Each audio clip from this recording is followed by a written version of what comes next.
이 미친 할망구가 어디 와서 행패야? 당신 같은 인간들이 들락거리니까 우리 은행 품격이 떨어지는 거 아니야? 손님들이 기겁하잖아. 이 미친 할망구가 어디서 행패야.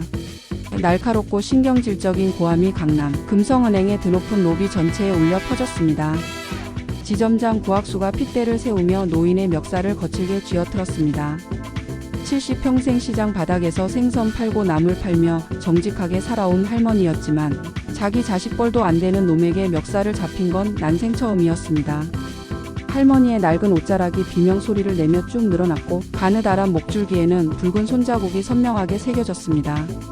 할머니의 마른 몸은 지점장의 완력에 못 이겨 허공에 대롱대롱 매달린 채 힘없이 흔들렸습니다. 주변의 시선은 얼음장처럼 차가웠습니다. 매끄럽게 닦인 대리석 바닥만큼이나 냉정한 시선들이 할머니의 초라한 행색을 마치 벌레 보듯 후고 지나갔습니다. 명품 정장을 차려입은 신사도 세련된 젊은 여성도 그 누구 하나 선뜻 나서서 말리는 이가 없었습니다. 오히려 저런 노인네 때문에 은행 물 흐린다며 노골적으로 인상을 찌푸릴 뿐이었죠. 사기꾼 주제에 어디서 감히 5억을 내놓으래? 당신 같은 인간들이 들락거리니까 우리 은행 품격이 떨어지는 거 아냐. 지점장 구학수는 도끼 어린 눈으로 소리치며 할머니를 바닥으로 거세게 밀쳐버렸습니다. 할머니의 마른 무릎이 딱딱한 바닥에 부딪히며 둔탁한 소리를 냈습니다. 윽 소리도 내지 못한 채 할머니는 바닥을 짚었습니다. 손바닥이 화끈거리고 무릎에선 진물이 배어 나왔지만 지점장은 오히려 자기 구두에 먼지라도 묻었을까 봐 바지끝을 툭툭 털어낼 뿐이었습니다. 로비의 손님들은 코를 막으며 비웃었고 할머니는 바닥에 엎드린 채 거친 숨을 몰아쉬었습니다. 멱살을 잡힌 목덜미는 수치심으로 뜨겁게 달아올랐고 평생 자식 뒷바라지하며 험하게 살아온 세월이 한순간에 부정당하는 비참함이 온몸을 감쌌습니다. 사기꾼이라니요? 남의 돈 탐내지 않고 평생을 땀 흘려 일해온 노인에게 이보다 더한 모욕은 없었습니다. 하지만 할머니는 무너지지 않았습니다. 오히려 고개를 떨군 그늘 아래서 서늘한 분노가 조용히 피어오르고 있었죠. 과연 30분 뒤 이 화려한 로비에서 사색이 되어 맨발로 기어 나오며 용서를 구하게 될 사람은 누구일까요? 사람들은 꿈에도 몰랐을 겁니다. 방금 자신들이 쓰레기라며 발로 짓밟고 비웃어버린 저 노파와 낡은 구루마 속에 이 은행 지점 전체를 공중분해 시켜버릴 거대한 폭탄이 들어있었다는 사실을 말입니다. 할머니는 천천히 바닥을 짚고 일어섰습니다. 묻은 먼지를 터는 손길은 떨림없이 의연했습니다. 지점장을 빤히 응시하는 할머니의 눈동자는 이미 이 싸움의 결말을 알고 있는 승리자의 그것처럼 깊고 날카로웠습니다. 30년 동안 이 은행에 차곡차곡 쌓아온 돈은 단순한 숫자가 아니라 저 오만한 자들을 심판할 가장 날카로운 칼날이 되어 돌아올 준비를 마쳤습니다. 폭염이 기승을 부리던 8월의 오후 에어컨. 바람이 얼음장처럼 쏟아지는 강남의 대형 은행에 누가 봐도 어울리지 않는 할머니가 들어섰습니다. 수레를 끄느라 땀으로 달라붙은 옷자락, 헝클어져 버린 머리카락, 낡은 구두와 초라한 헝겊 가방, 다른 한 손으로는 녹슨 바퀴가 비명을 지르는 낡은 수레를 끌고 있었습니다. 수레 위에는 테이프로 덕지덕지 보수한 사과 박스, 그리고 그 안에 두꺼운 담요로 꽁꽁 싸맨 낡은 무쇠솥 하나가 실려 있었습니다.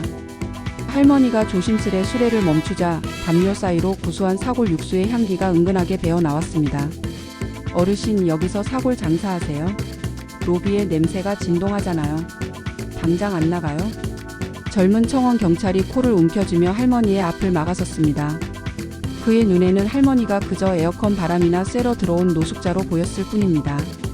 하지만 할머니는 당황한 기색 없이 허웃으며 대답했습니다. 장사가 아니라 우리 손주 녀석이 오늘 회사에서 첫 성과금을 받는 날이라서 고기 좀 사 먹이려고 돈 찾으러 왔네. 이 사골은 우리 손주 주려고 새벽 4시부터 연탄 불 위에서 정성껏 구운 건데 식을까봐 여기까지 들고 왔지. 할머니의 목소리에는 자식을 향한 지극한 사랑이 담겨 있었습니다. 하지만 이곳 사람들에게 그 정성은 그저 역겨운 악취일 뿐이었습니다. 여직원 소유는 대파에 흙이 바닥을 버린다며 질색했고 세련된 손님들은 전염병 환자 보듯 할머니를 피했습니다. 할머니의 땀방울은 평생을 시장 바닥에서 정직하게 일하며 자식들을 키워낸 숭고한 훈장이었지만 돈만 쫓는 이곳 사람들에게는 기피해야 할 가난의 증거일 뿐이었습니다. 이보게들 나도 이 은행 손님이야. 수십 년 동안 내 피 같은 돈 맡긴 사람이라고. 할머니가 갈라진 목소리로 항변했지만 돌아오는 것은 싸늘한 비웃음뿐이었습니다. 할머니는 낡은 가방 속에 든 통장을 꼭 쥐었습니다. 이 통장 안에 적힌 숫자들이 얼마나 거대한 힘을 가졌는지, 그리고 그 돈이 어떤 피땀 어린 세월로 만들어진 것인지 저 오만한 젊은이들은 상상조차 못하고 있었습니다. 어머니의 정성이 무시당하고 평생의 노고가 악취 취급을 받는 순간 조용하던 할머니의 가슴 속에서도 뜨거운 자존심이 끓어오르기 시작했습니다. 로비의 소란이 커지자 지점장 구학수가 위압적인 자태로 걸어 나왔습니다. 그는 상황을 파악하기도 전에 코부터 거칠게 막으며 인상을 찌푸렸습니다. 아니, 이게 대체 무슨 역겨운 냄새야? 지점 꼴이 이게 뭐야? 구학수의 시선은 할머니의 낡은 구루마에 머물렀습니다. 그는 망설임 없이 다가가 명품 구두를 신은 발로 구루마 위에 사과 박스를 거칠게 걷어찼습니다. 이 쓰레기 같은 소품 뭐야? 여기가 시장 바닥인 줄 알아? 어디서 노숙자 같은 게 들어와서 행패야. 쿠당탕 하는 굉음과 함께 낡은 무쇠솥이 차가운 대리석 바닥에 나뒹굴었습니다. 뚜껑이 열리며 할머니가 12시간 동안 정성으로 고아 만든 뽀얀 사골국이 사방으로 쏟아져 내렸습니다. 거울처럼 맑던 은행 로비 바닥은 순식간에 기름진 국물로 뒤덮였고 진한 육수의 향기가 로비를 가득 채웠습니다. 아이고, 내 공구. 우리 손주 주려고 이 할미가 새벽부터 다린 건데. 할머니는 비명을 지르며 바닥에 주저앉았습니다. 뜨거운 국물이 할머니의 바지를 적셨지만 할머니는 뜨거운 줄도 모르고 바닥에 쏟아진 국물을 손으로 쓸어 담으려 했습니다.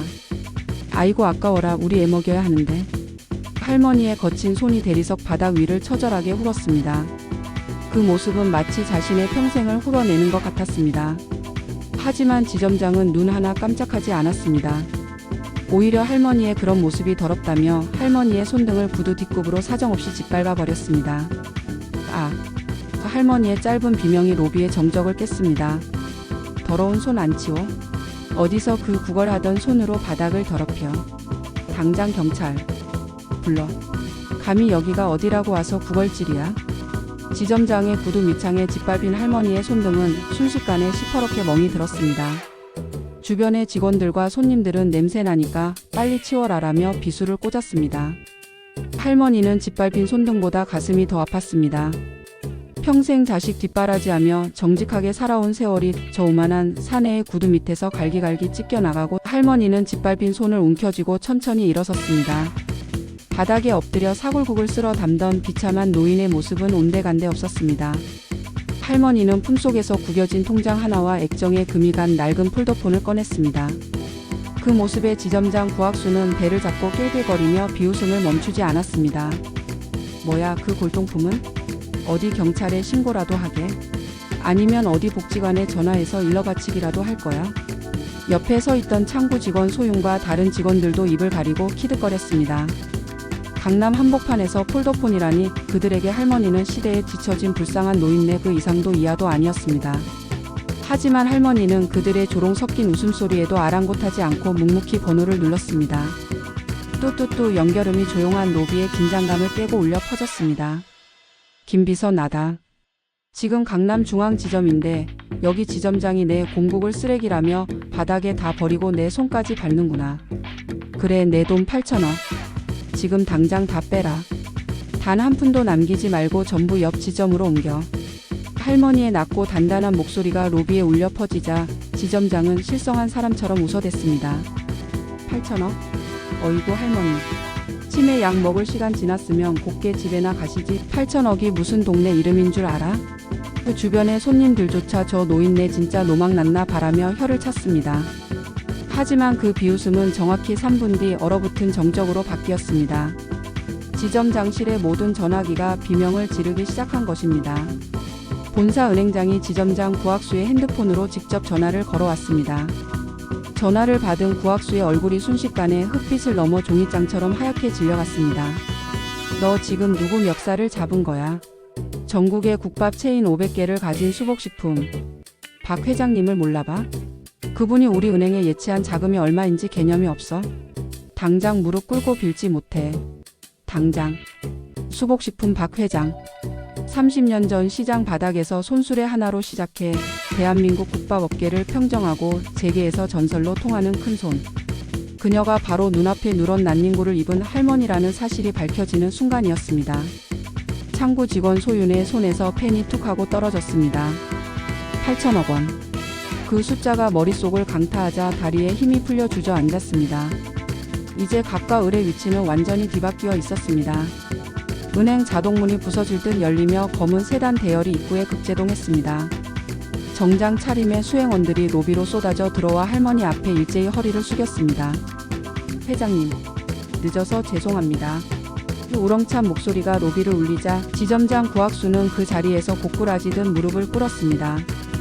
그는 쏟아진 공구 위로 손바닥을 짚으며 비굴하게 울부짖었습니다. 살려주십시오, 회장님. 제가 눈이 멀었습니다. 제발 한 번만 용서해 주십시오. 창구 직원 소윤 역시 눈물 콧물이 범벅이 되어 손이 발이 되도록 빌기 시작했습니다. 하지만 할머니는 차갑게 그들을 내려다봤습니다. 내 공국 냄새는 역겹고 내 돈 냄새는 향기롭더냐? 사람 귀한 줄 모르는 놈들에겐 내 돈 푼돈 하나도 못 맡기겠다. 할머니는 바닥에 떨어진 대파 봉지를 집어들어 지점장의 뺨을 후려갈겼습니다. 찰싹. 이 땀 냄새는 정직하게 일하며 몸에 밴 자랑스러운 냄새다. 너희처럼 인성에서 악취가 나는 놈들은 절대로 맡을 수 없는 향기지. 할머니는 비서실장에게 명령했습니다. 김비서, 이 지점 계좌 오늘부로 전부 해지해라. 사람을 옷차림으로 등급 매기는 이런 곳엔 먼지 한 톨도 아깝다. 8천억이라는 거대 자본이 한순간에 빠져나간다는 선고에 지점장은 정신을 잃을 듯 바닥에 주저앉았습니다. 이 사건으로 지점장과 소유는 업계에서 영원히 퇴출당할 것이 뻔했습니다. 할머니는 텅 빈 무쇠솥을 다시 구루마에 실었습니다. 수행원들이 대신 들겠다고 나섰지만 할머니는 고집스레 직접 손잡이를 잡았습니다. 아니다. 이건 내 인생이 담긴 솥이다. 내가 끌고 가야지. 할머니는 당당하게 수행원들의 호의를 받으며 은행을 나섰습니다. 자동문이 닫히기 전 할머니는 마지막 경종을 울렸습니다. 진짜 부자는 정직한 땀 냄새가 나고 진짜 가난한 자는 그 인성에서 악취가 나는 법이다. 너희는 오늘 돈이 아니라 사람을 잃은 거야. 강남의 화려했던 금융센터는 그날부로 폐쇄 수순을 밟게 되었습니다. 낡은 적삼을 입고 낡은 손수레를 끄는 할머니의 뒷모습은 그 어떤 명품을 두른 사람보다 위대해 보였습니다. 사람의 가치를 겉모습으로 판단했던 오만한 이들에게 내려진 가장 처절하고도 완벽한 참교육이었습니다.